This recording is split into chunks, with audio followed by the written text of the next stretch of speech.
আসসালামু আলাইকুম। নিয়মিত বাংলা সংবাদ আপনাদের স্বাগতম। শুরুতেই থাকছে শিরোনাম, এরপর বিস্তারিত। ভয়েস অব আমেরিকার রিপোর্ট, সহিংস দমন পীড়ন বন্ধে আন্তর্জাতিক তীব্র চাপে বাংলাদেশ। জানিয়ে দেব খোলা চিঠিতে সরকারের কড়া সমালোচনা, আন্দোলনের সংহতি ব্রিটিশ সোশ্যালিস্ট পার্টির।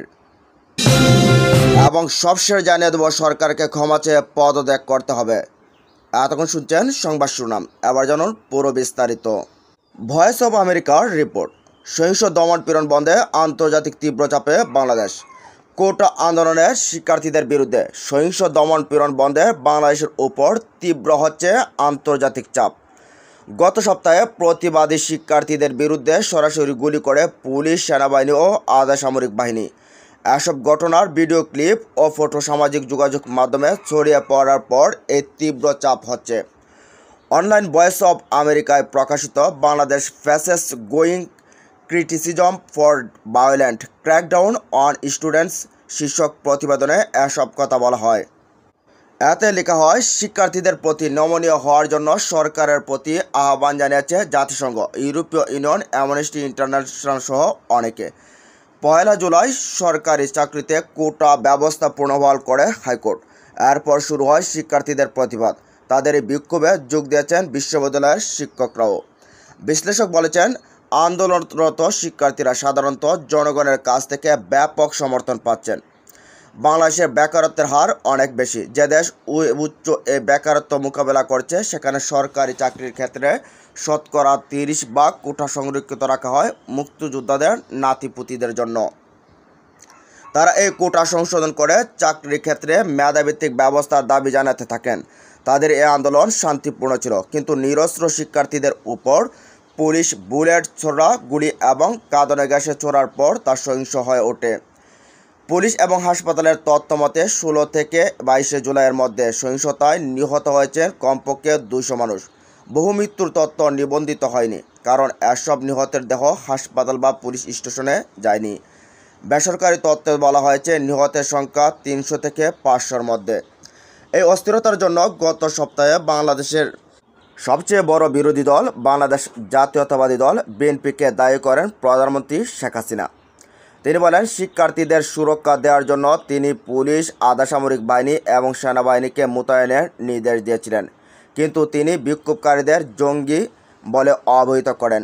2009 সাল থেকে ক্ষমতায় আছেন প্রধানমন্ত্রী। কর্তৃত্ববাদী এবং দুর্নীতির জন্য তাকে অভিযুক্ত করা হয়। গত 3টি জাতীয় নির্বাচনে জালিয়াতির অভিযোগ আছে তার দলের বিরুদ্ধে, তবে এই অভিযোগ প্রত্যাখ্যান করছেন তার দল। 21 জুলাই বেশিরভাগ কোটা বাতিল করে দেন সুপ্রিম কোর্ট। কোর্ট রায়ে বলেন, সরকারি চাকরিতে শতকরা 93% নিয়োগ দিতে হবে মেধার ভিত্তিতে। এর মধ্যে দিয়ে বিক্ষোভকারীদের গুরুত্বপূর্ণ একটি দাবি পূর্ণ হয়েছে, তবে বৈষম্য বিরোধী ছাত্ররা বলছেন তাদের সর্বশেষ দাবি না হওয়া পর্যন্ত প্রতিবাদ অব্যাহত থাকবে। সোমবার তারা এক বিবৃতিতে বলছেন, স্বরাষ্ট্র ও আইনমন্ত্রী সহ 4 জন মন্ত্রীকে মন্ত্রিসভা থেকে সরিয়ে দিতে হবে। তারা আরও দাবি করেছেন, রাজপথে শিক্ষার্থীদের দিকে যেসব পুলিশ ও ক্ষমতাসীন দলের গুন্ডারা গুলি করেছে তাদেরকে গ্রেফতার করতে হবে এবং নিরস্ত্র প্রতিবাদীদের হত্যা করার জন্য তাদের বিচার করতে হবে। এর জবাব ছাত্র নেতা এবং বিরোধী রাজনৈতিক দলের নেতাকর্মীদের গ্রেফতার শুরু করে সরকার। ঢাকাভিত্তিক একটি মানবাধিকার গ্রুপ বলছে, কয়েকদিনে গ্রেফতার করা হয়েছে কমপক্ষে 10,000 মানুষকে। আর বেশিরভাগই শিক্ষার্থী ছাত্রদের আন্দোলনের নেতৃত্ব দিচ্ছিলেন। এমন কমপক্ষে 50 জন সমন্বয়কের মধ্যে কমপক্ষে 10 জনকে এরই মধ্যে আটক করেছে পুলিশ। এর মধ্যে একজন সমন্বয়কে পুলিশ হেফাজত থেকে অল্প সময়ের জন্য ছেড়ে দেওয়ার পর আবার আটক করা হয়েছে। তিনি বলছেন, নিরাপত্তা হেফাজতে তাদের উপর নির্যাতন করা হচ্ছে, তাদেরকে চাপ দেওয়া হচ্ছে আন্দোলন বন্ধ করতে। মঙ্গলবার বেশ কিছু ছাত্র নেতা এবং অধিকার কর্মী বলছেন, সারা দেশে সেনা ও আধা সামরিক বাহিনীর সহায়তায় তল্লাশি অভিযান চালিয়েছে পুলিশ। তারা আটক করছে শিক্ষার্থীদের। তারা আরও বলছেন, ছাত্রদের মনোবল নষ্ট করে এবং তাদের আন্দোলনের বিরুদ্ধে স্যাবোটাজ করার জন্য যথাসাধ্য চেষ্টা করছে সরকার। বাংলাদেশ ভিত্তিক একজন অধিকার কর্মী বলেন, প্রতি রাতেই তারা বাড়ি বাড়ি তল্লাশি করছেন, সেখান থেকে শিক্ষার্থী এবং তরুণ যুবকদের তুলে নিয়ে যাচ্ছেন আন্দোলনে যোগ দেওয়ার অভিযোগ দিয়ে। আর এই বিষয়গুলো নিয়ে প্রতিবাদ করেছেন জাতিসংঘের মুখপাত্র স্টিফেন ডুজারিক। যুক্তরাষ্ট্রের পক্ষ থেকেও ম্যাথিউ মিলার, অ্যামনেস্টি ইন্টারন্যাশনালের মহাসচিব এবং ইউরোপীয় ইউনিয়ন থেকেও কড়া প্রতিবাদ জানিয়েছেন।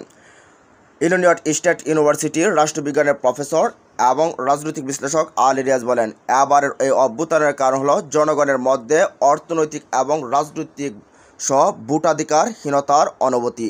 তিনি ভয়েস অব আমেরিকাকে বলেন, বিপুল পরিমাণ মানুষ অর্থনৈতিক করুণ দশার মুখোমুখি।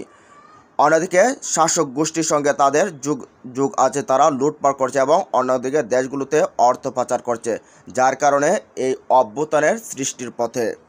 এদিকে খোলা চিঠিতে সরকারের কড়া সমালোচনা, আন্দোলনের সংহতি ব্রিটিশ সোশ্যালিস্ট পার্টির।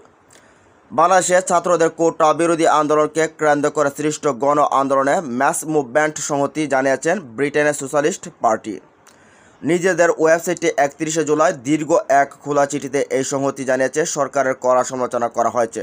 বলা হয়েছে, পুলিশ এবং সরকারপন্থী ছাত্রলীগ ও পুলিশ কয়েকশত শিক্ষার্থী এবং তরুণদের বিরুদ্ধে গণহত্যা চালিয়েছে।